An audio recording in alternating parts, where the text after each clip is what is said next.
최근 저출산으로 인해서 문제가 하나씩 드러나고 있습니다.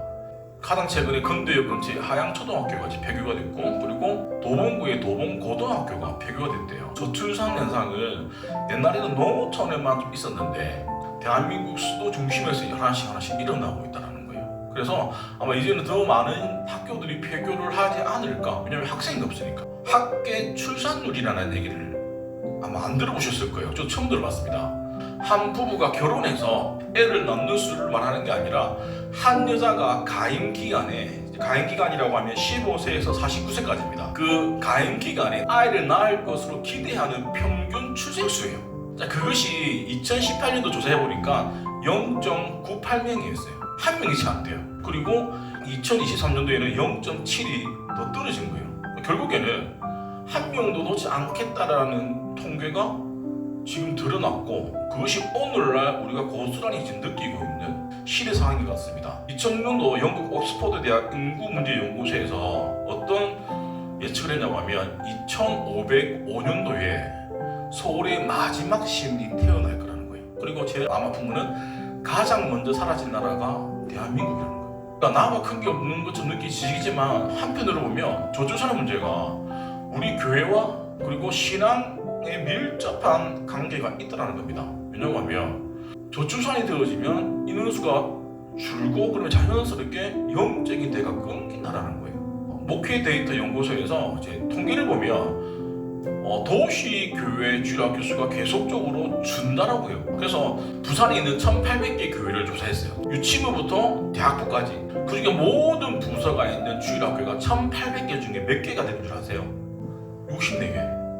10%도 안 돼요. 그리고 2031년도는 급속도로 주일학교 수가 이제 감소가 되겠죠. 2050년도 되면 90%가 주일학교가 없어져 버린대요. 저출산의 결과가 힘으로 와닿지 않았지만 통계로 보니까 정말 위험하구나, 시급하구나. 내가 먹고 사는데 바빠가지고 집중하다 보니까 이제는 다음 세대가 없어져 버리는 세대가 지금의 문제로 지금 놓여져 있다는 겁니다. 자, 그러면 성경을 여기에 대해서 어떻게 말씀하고 있는지 한번 살펴보도록 하겠습니다. 자, 이 뭐냐고 하면 하나님이 우리 인류에게 처음으로 주신 명령이라는 거예요. 명령이란 말은 해도 되고 안 해도 되는 것은 아니죠. 반드시 해야 되는 거예요. 교단별로 이제 어떻게 주일학교 아이들이 감소가 되어졌는지 한번 표를 보도록 하겠습니다. 먼저 감리교가 10년 전에 이제 교세 통계입니다. 딱 10년 전인데 9년 만에 주일학교가 딱 반토막이 났어요. 26만 명에서 14만 명으로. 그리고 통합 측 2012년도 발표한 영아부부터 소년부까지 등록 인원이 30만 1,409명이었는데 17만 명, 40% 줄었죠. 우리는 합동측입니다. 우리 교단은 2040년도 주일학교가 90%가 사라질 전망이에요. 미국 언론조사기관 퓨리처치 센터에서 발표한 자료를 보면 2010년도에 22억 명의 기독교가 이제 세계 전체 인구의 31%가 기독교인이었어요. 1위를 했고 2050년이 되어졌을 때 29억 명으로 상승은 하지만 좀 더 늘어나지만 실제로 전체 인구 비율은 별로 변화가 없다는 거예요. 2010년도 16억 명, 13억 명이 정도 차이 났는데 이 어떤 종교냐고 하면 이슬람입니다.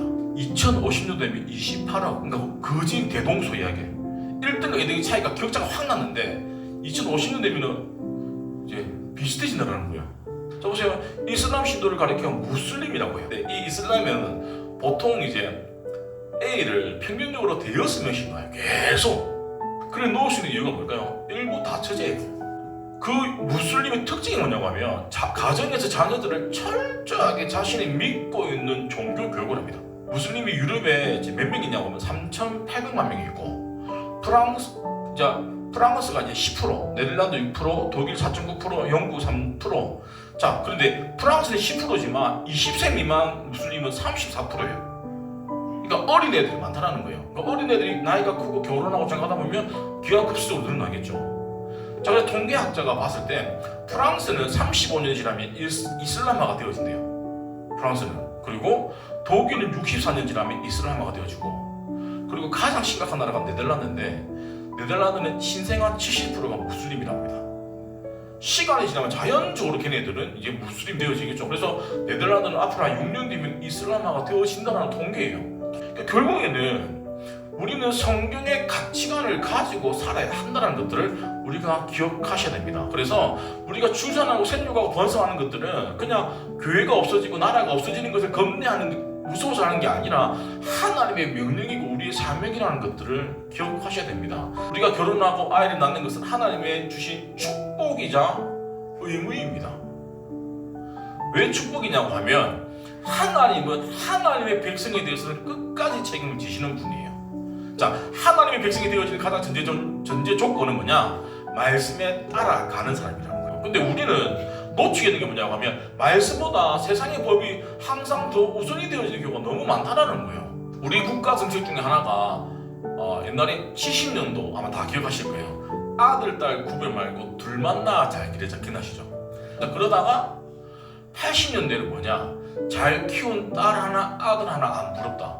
그러니까 남아선호 사상이다 보니까 남자를 놓기 위해서 자꾸 놓다 보니까 애가 많아지는 경우가 의외로 많았잖아요. 그렇게 50년이 지나고 나서 심각한 초저출산 국가가 되어져 버린 거죠.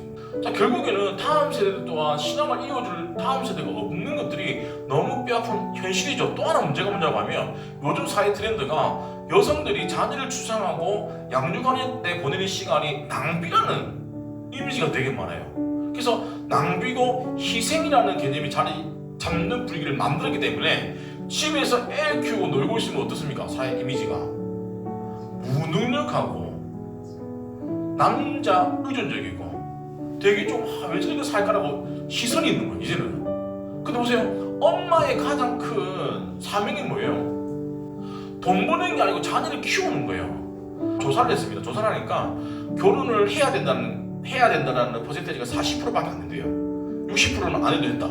자, 그러면서 왜 결혼을 안 해도 되냐? 이유를 쭉 나와 있겠죠. 자, 일단 성경은 결혼에 대해서 뭐라고 말씀하고 있는지 한번 볼게요. 남자가 부모를 떠나서 그 아내와 연합하여 둘이 한 몸을 이루라는 게 부모를 떠나라고 합니다. 이 떠나라는 것들은 거리를 떠나는 것이 아니라 정서적, 경제적 독립을 해라는 거예요. 결혼 대상자의 가장 전제적인 조건이 뭐냐고 하면 돕는 배필이에요. 또 하나, 특별히 자녀를 가지지 않는 이유가 뭡니까? 아이들에 대한 정신적이고 물질적인 게 너무 많이 들어간다라고 얘기하죠. 그래서 통계를 보니 유치원 애를 출산해가지고 대학까지 보내는 비용이 5억 정도. 그러니까 계산기 또 들어가고 애를 절대 놓을 수가 없죠. 오늘날에는 사실. 또 결혼을 하면 집이 필요한데 집값도 너무 뛰어져 버리니까 서울에서 못 살 것 같으니까 결혼을 안 하는 것도 되게 많아요. 그래서 신조가 생겼습니다. 캥거루족이라고. 이 캥거루족이 뭐냐고 하면 사회적으로 성인이 되어지고 독립할 나이가 되었음에도 불구하고 부모의 경쟁력에 의존해서 사는 사람들. 근데 몇 명인 줄 아세요? 통계가 10명 중에 8명이라고 합니다. 자, 보세요. 캥거루족이 되어지면 뭡니까? 결혼을 안 하잖아요. 결혼 안 하니까 애를 안 낳겠죠. 그러니까 결혼 나이대가 점점 뭡니까? 늦어지는 거예요. 자, 성경에 보면 자녀에 대해서 여러 분 말씀하는데 먼저 특별히 자녀는 여호와의 기업이요 태의 열매는 그의 상급이라고 얘기를 합니다. 자녀는 여호와의 기업이기 때문에 하나님이 그 자녀에게보다 더 좋은 거 주신다는 거예요. 결국에는 우리가 결혼하지 않고 아이를 놓지 않는 이유가 돈에 관련된 거, 가치관의 문제라고 하면 이제는 또 하나가 뭐냐면 사탄의 문화라는 거예요. 쉽게 말하면 차별금지법이라든지 동성애라든지 이런 것들이 있다 보니까 자연스럽게 자, 보세요. 동생이 하면 애를 넣을 수 있습니까? 못 넣습니다. 자, 그래서 우리는 생육하고 번성해야 되는데 만약에 애가 안 생길 수도 있습니다. 그럼 어떻게 해야 되냐? 입양하시면 됩니다.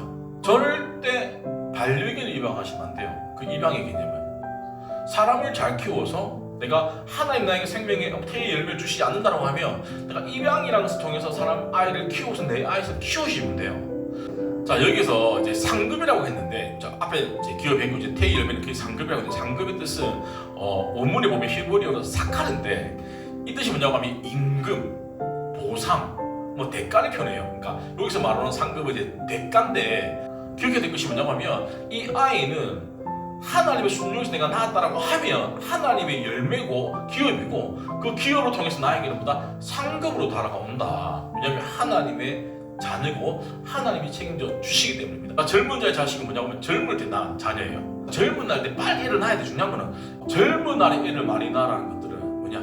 그만큼 생존도가 번성할 수 있다는 거예요. 또 하나, 솔로몬이 지혜의 왕인데, 자, 자식은 장사의 수중에 화세하더라고요. 이 말이 뭐냐고 하면, 솔로몬이 이제 지혜자인데 자기가 전쟁을 많이 해보다 보니까 뭐가 제일 중요하냐?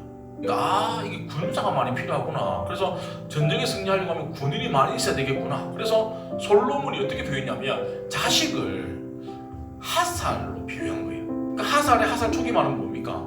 자녀가 많다라는 거예요. 자녀가 많은 뭡니까? 전쟁에서 이길 가능성이 확률이 크다라는 거예요. 하살통이 가득한 자는 복되다. 그들이 성문에서 그들의 원수와 담판할 때에 수치를 당하지 아니한다는 거예요. 물론 애를 많이 키우는 게 힘들어요. 쉽지 않습니다.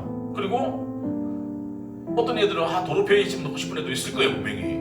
그럼에도 불구하고 나중에 걔네들이 하나님이 그네들을 잘 키워주신다고 하면 걔네들은 나한테 뭐다? 수치를 당하지 않을 수 있도록 힘이 되어진다는 거예요. 출산은 선택이 아니라 의무자 축복이라는 것들. 읽을게요. 시작.